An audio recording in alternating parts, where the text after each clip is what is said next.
Hello, everybody. Thank you very much for joining this session.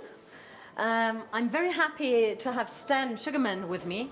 How did the last speaker just put it? He said only journalism is saving journalism. And I might add, and Salesforce. So I could introduce Stan probably as the CEO, as the Global Senior Vice President of Salesforce, but I could also say he has been very, very successful with Gruner & Jahr for many years. Let us start at the very beginning. Could you put the music down, maybe just a very little bit? For common understanding, yeah. Can you just quickly introduce Salesforce? Sure. What do you do, and why do we need you desperately? Well, Salesforce is the global leader in customer relationship management.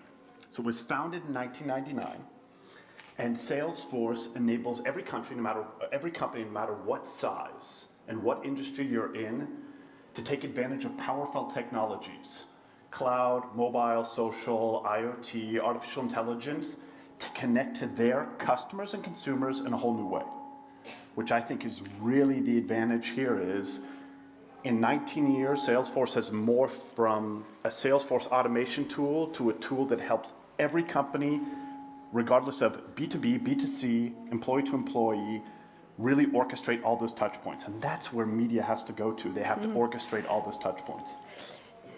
Talking about your years at Gruner & Jahr, for example, as a CDO, Yeah. if you now went back to the industry there, what would you do differently today than in your previous years with the knowledge of today? Yeah. So let's put it this way. We didn't know what we didn't know. Given. So it's always easier to in retrospective, but I think there's four things that if I got that job again and it was that time at the end of 2012, there's four things I would have done, knowing what I know now. One is I would have really, really leaned on my colleagues to put the consumer in the middle of everything. Yeah. So Gruner & Jahr is amazing at putting the product in front of everything, but they don't. There's a real divide and there's no tools then, and there still isn't, to connect those insights. So there's no way to get those insights from the consumers and match those expectations. The great thing is they have great products. So second thing is we manage technology like a cost center. So we looked at technology and we went, this is systems of records, a content management system, there's billing systems, unit costs have to go down. So I sat in meetings and all we did was work on unit costs down, rather than thinking about technology as an enabler to actually grow the business or change the process of business. Then the third thing is, and I'm looking at Tommy Lintner because he knows this, we didn't have any systems to collaborate, so I made stupid governance rules to make it that my advertising sellers were the only people who could touch the client, which was really, really stupid because you didn't use the power of your entire organization because you were afraid that you would lose information. So this has changed. And then the last thing is I overspent in resources for developing apps. Everyone produced their own apps. I threw tons of people in there. And now there's applications. Salesforce even offers a wonderful application, App Cloud, where you can use no code, low code, or you can code to develop apps in a matter of 5 days, where it took me 3 or 4 months.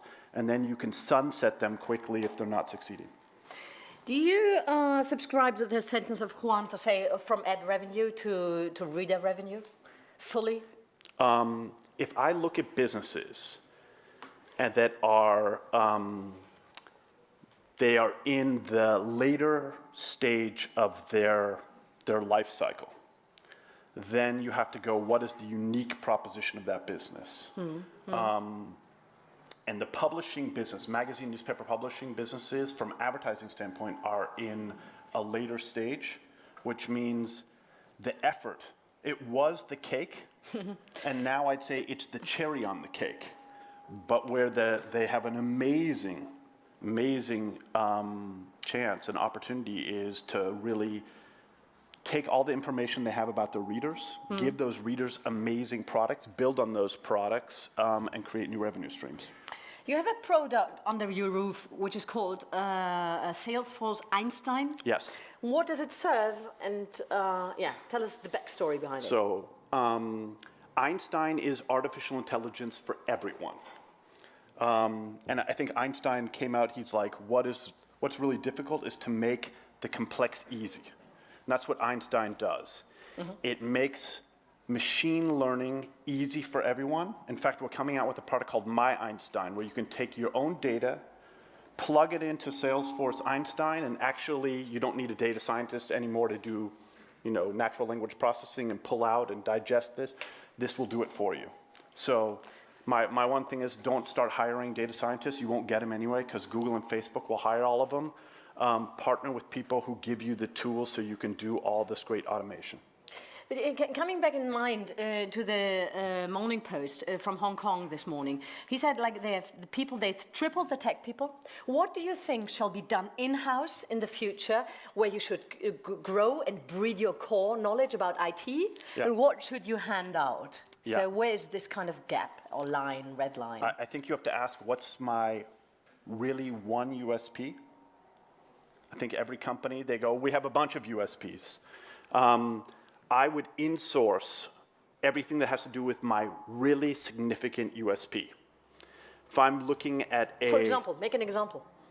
Let's pick on Tommy again here, who has the Frankfurter Allgemeine Zeitung, so this very prestigious newspaper.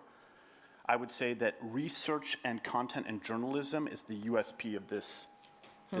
So I definitely wouldn't be outsourcing anything around that business, especially also around technology. But then I would think about partnering with all these other sorts of things that have peripheral to do with that business. So how do I get the content in the right place and the right time to the right consumers? How do I get that content packaged right? How do I have the right billing systems? How do I make this a frictionless experience for my end consumers? There, I think you can partner with a lot of people. Three main takeaways for everybody later to leave the room, to nail it down. Yeah. I would ask myself, do I know everything I need to know about my consumer, and do I have those tools in place? So one. Two is, really, really think about what is my real USP and what can I do better than Google and Facebook and Amazon? Really challenge yourself to that. And then, how do I access the full power of my company, my organization, that I'm not doing right now? How do I break down silos in my organization to really, really get everyone to be working in one direction on the things that really bring benefit to that company? Stan, thank you very much for sharing. Pleasure. Thanks a lot. Thanks a lot.